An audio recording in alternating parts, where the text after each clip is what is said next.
Yeah, guys, today we are gonna do another question, and that says, "Oh my God, where's the question?" Wait, oh yeah, right. So that says, um, we have got a circuit that doesn't seem very well because the options given are going to kill you, literally kill you. So the first thing that I get in my mind seeing such type of question is, why me? I mean, seriously, I'm gonna leave this question, jump to the next question, and try that. It's kind of like wasting time here. But I think that we can give it a try, right? Just a little bit of 2 to 3 minutes. Let's see if we can do that. We've got here two voltage sources, a resistance that's variable, okay, a capacitor, and the x and y. So what we gotta do is yeah. What's with vxy? We gotta find the locus of vxy, and we have been given these many options. You don't have to be afraid. It's alright. We can do this, okay? Just breathe. Okay, let's understand the basic of this thing. What are these? Actually, it says that the magnitude of vxy is varied, and it varies from 0 to 2v. It goes from 2v to 0 or 0 to 2v, vice versa. And this it says that magnitude of vxy remain constant, that is v. It forms a semicircle of radius v, right? And the phase it's changing, 0 to 180 degree or 0 to 180 degree. It's kind of like that. Okay, so it also says that since r is variable, the question says that, I forgot to write, as r goes from 0 towards infinity, what happens to vxy? We have to find that, and that is the question. So we will find what the question says. It says about vxy, right? So we will work a little bit upon this thing, vxy. Let's apply KVL here. If nothing works in circuit theory, resort to KVL. I tell you, that's the savior of life. KVL says that in this loop we are gonna apply. Okay, so plus V at angle 0, minus of voltage across resistance. That's what I'm taking off. And then the arrow is pointing towards this direction, means that here it is plus and here it is minus. Head of arrow plus, tail of arrow minus. We've got minus of Vxy equals 0. We're going in this direction, so yes, we get minus. Okay, now we have to work on this thing. V minus VR equals Vxy. Cool. Now to find VR, that is the voltage across this thing, VR, resistance, you can either use current or you can use voltage division law. Since I into R, I into JXC plus V will give you the voltage across VR when you multiply by I into R, and I you will find just the way I told you a second ago, I guess. Yeah, a second ago. But we will be using current voltage division rule so that those of you who don't understand it gets it cleared. Okay, we have to find this voltage, whole voltage. Remember, there are two voltage sources, so total voltage here in circuit is 2 volts, right? 2 times of V. So total voltage applied into the element across which you need the voltage drop, that is R, upon the total impedance of the circuit or resistance. Here I'm saying impedance because we have got this. See, that would be, let me write it here so that it is more clear. R minus, because it's capacitance, JX, right? Okay, that will be it. We can avoid this thing. This will be more easier to work with. So we have Vxy equals to V minus VR, and VR is Vt, right? Vt, that's 2V into R upon R minus Jx. Now there are many ways to solve this. Okay, there are many ways. First is you can just take the LCM, get real part different and magnitude this imaginary part different. Why would we do that? Because we would need Vxy, the magnitude of Vxy, and the theta angle. That will tell us how this VXY phasor will work. So we need the magnitude and the theta angle. So for magnitude, what we gotta do is get the real part squared by imaginary part squared under root, right? And the angle will be tan inverse of imaginary upon real. Yeah, that's the thing we do in circuit. So there are many ways you could find the magnitude here and then find angle here. So what this thing will give you, V minus twice of VR upon magnitude, say A, and the angle, since the angle would be going up, theta would be going up, it would be minus of some theta. But then again, problem would be you have to find VR, we have to go through resolution of these two phasors again. That would be pretty much complicated, won't it?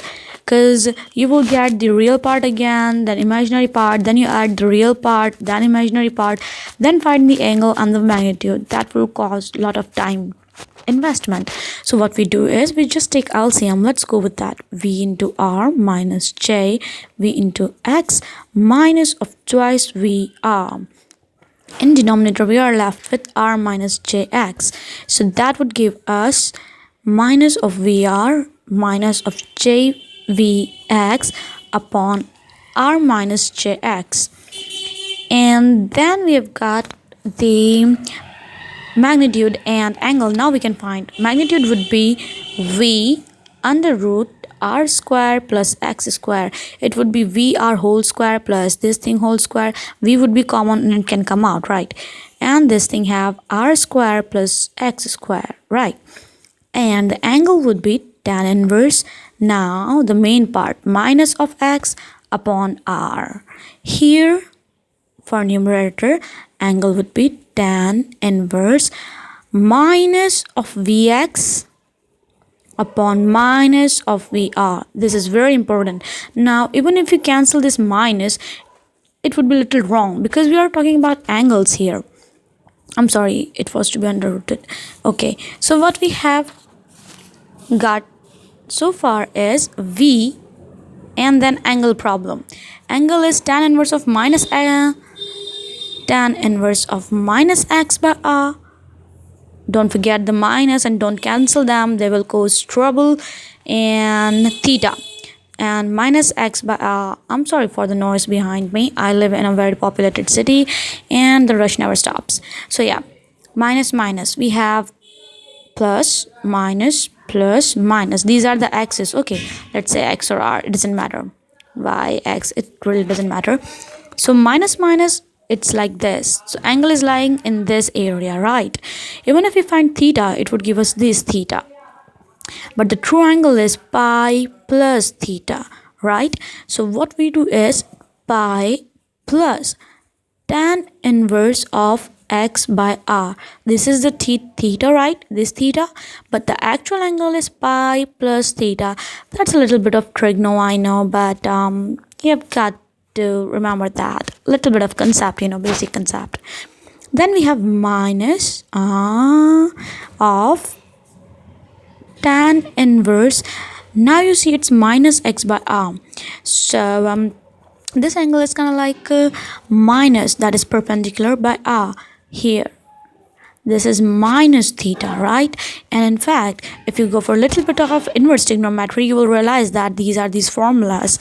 But I'm talking to you in this manner so that it's gonna, you don't have to mug up anything, it's kind of easy to remember, right? It's our concept. So that will be minus of theta, right? So this is the theta, that will be minus of theta. That's again a little bit of trigonometry, so yeah, you'll have to remember that. Minus minus plus, then we get 2 in tan inverse X by R. Yay, our question is half done, baby. We have it all, the magnitude and the angle. Oh god, I'm so super happy. This question was not that hard, it was just a little bit of trigono, right? And a conjugate solving problem. So let's find out if R changes from 0 or R goes to infinity or R goes to your home, or I don't know, R goes to Paris Jackson. Does it even bother the magnitude of VXY? No, baby, it doesn't. So Vxy is gonna have magnitude of V volts no matter what. So these options that were terrorizing us of these things, well, we got 2 volts and 2 volts. These are cancelled out with the magnitude thing only, because the magnitude is never gonna be 2 volts, right? Okay, what's magnitude is going to be? It is going to be V. Not you and me V, it's going to be V volts, a constant magnitude. So we show that this is the semicircle of constant magnitude V, of radius V, right? But this one or this one, eeny meeny miny mo, shit, I'm so afraid. But let's see what happens when R is 0. When R is 0, this becomes infinity, and tan inverse of infinity is pi by 2. So twice of pi by 2 and pi, we get 2 pi. That equals 0, right? So we will be somewhere at this position. Okay, now let's see next thing. When it goes to infinity, that's infinity. 1 upon infinity says it's 0, and tan inverse 0 is 0. So it says it's gonna be pi, right? Pi plus tan inverse of 0, 0, and it's pi. So when R is at infinity, it will be pi. What we are gonna do is move our locus to pi. So pi, that's the pi. So we've got here in what direction? Positive pi. If in case it came somehow, I don't know, magical world, minus pi, then we would go trace minus pi. And then it would be this option, right? Minus of pi. But no, we got plus pi. So we go like this, right? So we got the answer. Yay! No more terror, baby. We got the answer. So I know this video is kind of like big long, but when you practice and understand the concept, basic concept, it won't take you that much of time, guys. And I think that this video will be a little bit of helpful, and be free to share your worries and concepts regarding circuit theory. Good to have you here. Thank you for watching.